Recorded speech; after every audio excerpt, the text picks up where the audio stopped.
நாமக்கல் வருகை புரிந்த மத்திய அமைச்சர் ராஜ்நாத் சிங் நாமக்கல் நாடாளுமன்ற தொகுதி பாஜக வேட்பாளருக்கு ஆதரவு திரட்டும் வகையில் ரோட் ஷோவில் பங்கேற்றார். இந்த ரோட் ஷோ நாமக்கல் சேலம் ரோட்டில் உள்ள எம்ஜிஎம் தியேட்டர் பேருந்து நிறுத்தம் அருகே தொடங்கியது.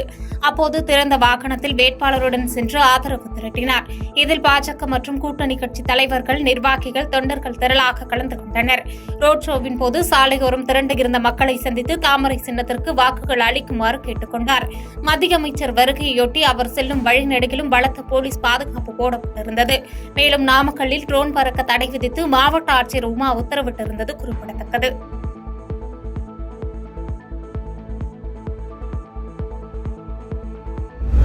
தமிழ்நாட்டை வஞ்சிக்கும் பாஜக, அதிமுக இரு கட்சிகளுக்கும் வரவிருக்கும் நாடாளுமன்ற தேர்தலில் பாடம் புகட்டுவோம் என்று அமைச்சர் உதயநிதி ஸ்டாலின் தெரிவித்துள்ளார். தருமபுரி திமுக வேட்பாளர் மணியை ஆதரித்து அமைச்சர் உதயநிதி ஸ்டாலின் பிரச்சாரம் மேற்கொண்டார்.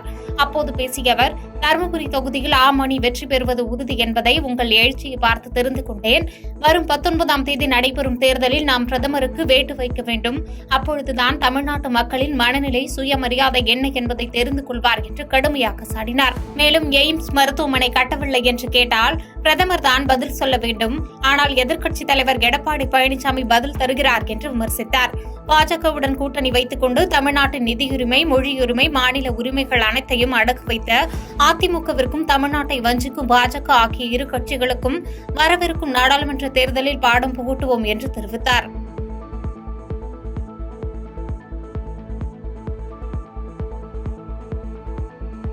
சுயமரியாதையை இழந்துவிட்டு முதலமைச்சர் நாற்காலியில் ரங்கசாமி உட்கார்ந்துள்ளார் என்று இந்திய கம்யூனிஸ்ட் கட்சியின் தமிழ் மாநில செயலாளர் முத்தரசன் குற்றம் சாட்டியுள்ளார்.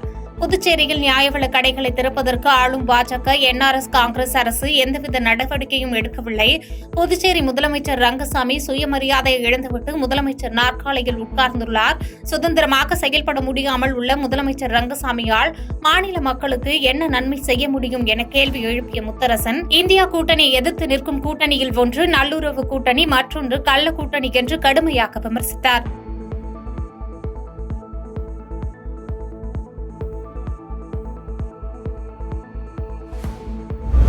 சென்னை தியாகராய நகரில் உள்ள இந்திய கம்யூனிஸ்ட் கட்சியின் தலைமை அலுவலகத்தில் அதன் பொதுச் செயலாளர் டி. ராஜா செய்தியாளர்களை சந்தித்தார்.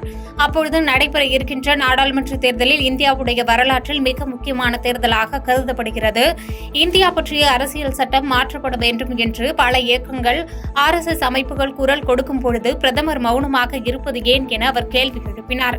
உத்தரப்பிரதேசத்தை தவிர வேறு எங்கும் பாஜக வென்றிட முடியாது என்று தெரிவித்த அவர், தமிழ்நாட்டில் திமுக தலைமையில் அமைந்துள்ள அணி வெற்றி பெறுவது யாரும் தடுத்து விட முடியாது என்று தெரிவித்தார்.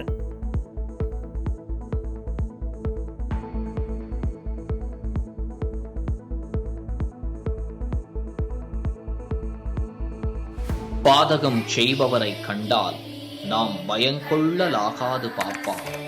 மோதி மிதித்து விடு பாப்பா, அவர் முகத்தில் உமிழ்ந்து விடு பாப்பா. அண்மை செய்திகளை உடனுக்குடன் தெரிந்து கொள்ள இணைந்திருங்கள் இயம்நாடு தொலைக்காட்சியுடன்.